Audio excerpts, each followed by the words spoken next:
Liam Reynolds enjoys helping people to better themselves and help them find ways to have what he describes as an uplifting experience. And this is because his background has played a key part in him developing his running sessions in Peel. Anyone can take part in these runs, but initially he's been focusing on helping mums that need an out from the daily grind and those who might be battling postpartum depression. And Liam, you say it's mums from those backgrounds in particular that you found you could really relate to because you were yourself a stay-at-home dad for 9 years. Absolutely. I have to say that it's actually 10 now. She's aged. But anyway, sorry. Yes, 10 years stay-at-home dad. I found the first 4 years very difficult just with my eldest not knowing anything about parenthood. And my wife went back to work after about 3.5 months, I think, because I'd just lost my job. So that's kind of how it came around. So it was very hard, I think, is the easiest thing to say for me, to try and integrate myself into a world that I didn't think I belonged to. I went to baby massage, and that first day I walked in through the door and there was 12 other mums. They didn't need to see a guy, not 12 weeks after they'd given birth themselves. That's how I saw it. And that was really hard. So I didn't go out very much. We didn't go out. And that's kind of how it spiralised from there, really. So there was a lot going on in life generally. If you had redundancy, I mean, that's one major thing, but then the life-changing shift of having a child. At what point did you think that mentally perhaps you weren't coping with it as well as perhaps you needed to be? It's a tough one, really, because I'd been fighting it for a while anyway. I'd probably since teenage years, I guess, I've been up and down with it, not really recognising what it was. I always just thought I was grumpy. But as things have moved on and we've become more aware, and I've done more research and looked into things more, I've become acutely aware of what it is that's going on inside my head. And how did it manifest itself? A lot of the time it would just be very grouchy. I think that's the big thing. But then it was 2 years ago when I actually had my breakdown that anxiety started to kick in. And that's when your nervous system takes over and you're not in control of it. And a panic attack would go off in your chest like an explosion. And I remember the first time it happened, it just went off and I just thought, that's it, I'm dying. Thinking the worst of a heart attack. And so then you become focused on every little minute thing about your body as the adrenaline's all pumping. And then so you go to bed and you can hear noises in your ears of what you think is your heart beating really fast, and you just panic. And then I found myself in an ambulance one morning at about 3 o'clock saying I'm having chest pains, but it's not a heart attack, because I know lots about heart attacks and this isn't a heart attack. And at that point, when I got to the hospital, the doctor said, look, you need to just stop and just let us help you. So at that point, for the first time in, say, 20 years, I started medication and started my road to where we are today. And that's the thing. I mean, you described it absolutely perfectly there, I think, for anybody who's suffered from a panic attack. It's that vicious circle, isn't it? Because you notice those symptoms, which of course makes you panic, which of course makes the symptoms worse, and it's needing to break that cycle, which is so important. Yeah, definitely. And it's so easy to turn around now, and even when you're not in that zone, to say, oh, well, all you got to do is take a big deep breath, just calm down. But it's so much more than that. Breathing, thinking about where you are, the fact that you're okay and everything's going to be okay. Just as soon as the body's calmed down, I believe they can only last 20 minutes. A panic attack, literally, the adrenaline in your body will only last for 20 minutes. I learned that one last week. Group therapy. Hi, guys. And so, you might have to take yourself off into the corner, get a cup of coffee, just sit back out the way, and then you can get your head back into the game, I guess. It's probably the best way of looking at it. And then you can just keep finding different ways of coping. And your treatment has involved, you mentioned medication, and then you mentioned also the group therapy. How did you find that process? Because I imagine walking into that environment must be pretty daunting. Yes, I was late. It's quite standard for me. So I walked into a room where I thought it might be like 5 or 6 different people just sat around. There's probably about 20 of them. And all these heads looked at me and I was like, oh! So that was quite a nerve-wracking experience. But actually it was a good experience, I think. I learned quite a lot.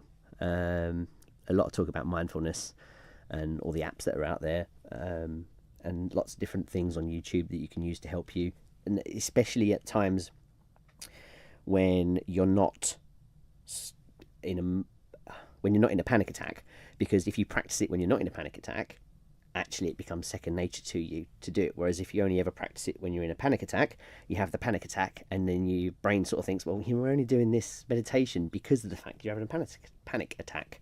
So the best thing to do is actually have those tools already in your pocket, and then use them as and when. And with regards to the idea of group therapy, one of the things we are talking about today is the idea that talking to others who are in a similar situation can help enormously. But it's a big, brave step to take when you haven't spoken about what you're feeling previously. So do you remember that moment when you did sort of, in that session, sort of open up to these, who I assume were strangers, and how it felt? It's funny because that was only 6 or 7 weeks ago. So for me, that was normal because I've been talking about this for probably the last 12 to 18 months now. And especially since I've been on the medication, and realised that actually, I suppose it's been since I've been running more than anything else, and learned the whole process before the run, because it's amazing when you're out and you're having conversations with people that you actually realise you're not alone. I think 1 in 4 is the statistic. Mm-hmm. There's 3 of us here. So when you look at all the people just in this building alone, there's going to be a good handful of people that have or are suffering from mental health problems. And I would say you probably typify the norm insofar as that outward appearance that you were giving was somebody who's very confident, very in control of their life, but actually struggling beneath that. And that makes it even more powerful, I guess, you talking about it because you're a man as well. We're not used to men being so open with their feelings. Not at all. There's actually only been 2 people in my entire life that I've come across that can take one look at me and know exactly how I feel. And those 2 people I don't always like meeting because I know they're going to suss me out. Whereas everybody else, they just see the facade. These days I'm more open about it. I'll even say to my wife, this is how I feel today. And there's a few close friends that I've realised that are my safety net, if you like. And I will be open with them and tell them how I'm feeling. So, and I forgot the other part of your question because I picked up my pen for the 15th time. That's okay. That's okay. You mentioned running then. I'd really love to know how that all came about, because that has, alongside obviously your group therapy and alongside the medication, has made the biggest difference to your life. Massively. So I think we could go back 2012. I was told to find a goal. So I did the Western Swimming Pool TT challenge. And that, I was a fairly big lad at that point, and I hadn't swum for 15 years, and I threw myself at that and did that in the 12 weeks and raised loads of money for a hospice for my late father-in-law. And then, so I did that, and then we did the parish, and we got to Peel, and then came the marathon, and I did that from nothing. I literally went from barely running 5k to a marathon in 30 weeks. And that was amazing, and I trained hard, and I was like an athlete. And then, as I was saying a little earlier, I got to the finish line, across the finish line, and wow, I've done it, yes, and what am I going to do now? And at that point, I fell off the cliff and I just became depressed again. So fast forward, a couple of mums come to me, said, we'd like to run a half marathon. Can you coach us? Why not? I said, let's do that. So I coached them across the line. That was brilliant.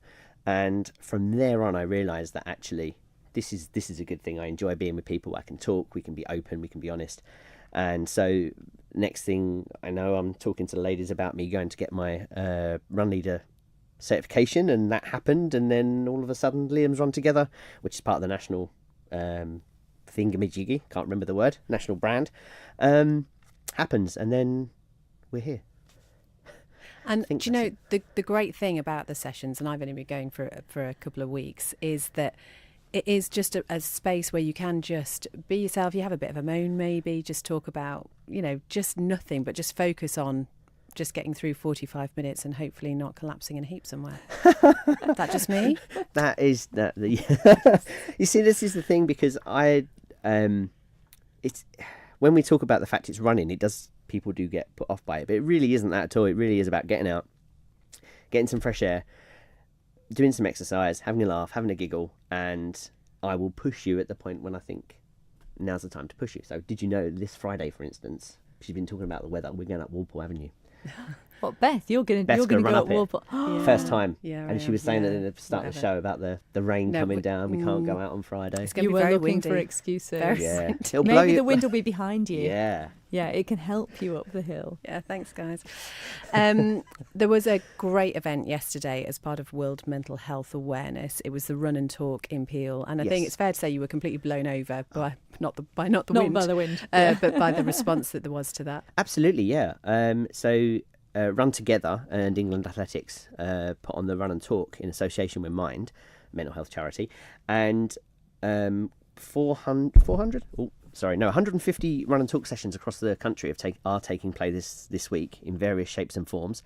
So I put one on yesterday, and I was expecting maybe 4 or 5 people to turn up. We had just over 20, and what was nice is it was people from other running groups from across the island. So hello to the guys over at Let's Run here in Douglas, because they came across and they ran with us, and it was such a wonderful thing to just run with lots of different people. And I was running up and down the prom in between all the groups, and very overwhelmed to start with, but actually what a great experience, and I can't wait to do the next one. And that ties in with something you found from Bryony Yeah, Gordon. she's someone I followed for a little while, Bryony. She's an author and a podcaster, very interesting person. And she has always struggled with mental health issues. She has quite extreme OCD. And when she was going through a particularly bad time, she decided that it would help if she could find other people like herself and it could sort of collaborate with them, maybe get together with them in some way. And so she put out a tweet on her feed just saying, if anyone wants to meet me in Hyde Park on Valentine's Day, I can't remember what year it was now, 2010 or something, she thought maybe a couple of people would turn up. 20 people joined her.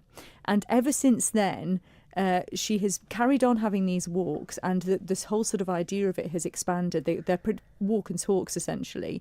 It's called Mental Health Mates, and she has this hashtag Find Your We, as in who you are, and it's just people getting together and walking and talking together, and it's huge. And so she says, remember, you aren't part of the we, and having met a fair few of them, I can tell you now that the members of that are pretty awesome. So it's lovely. So again, it's another way of doing it. So if you're not quite fit enough to do the running, you can still get together and walk with people, because I think, as you're saying, Liam, a lot of it is about the communication, isn't it? Absolutely. I would.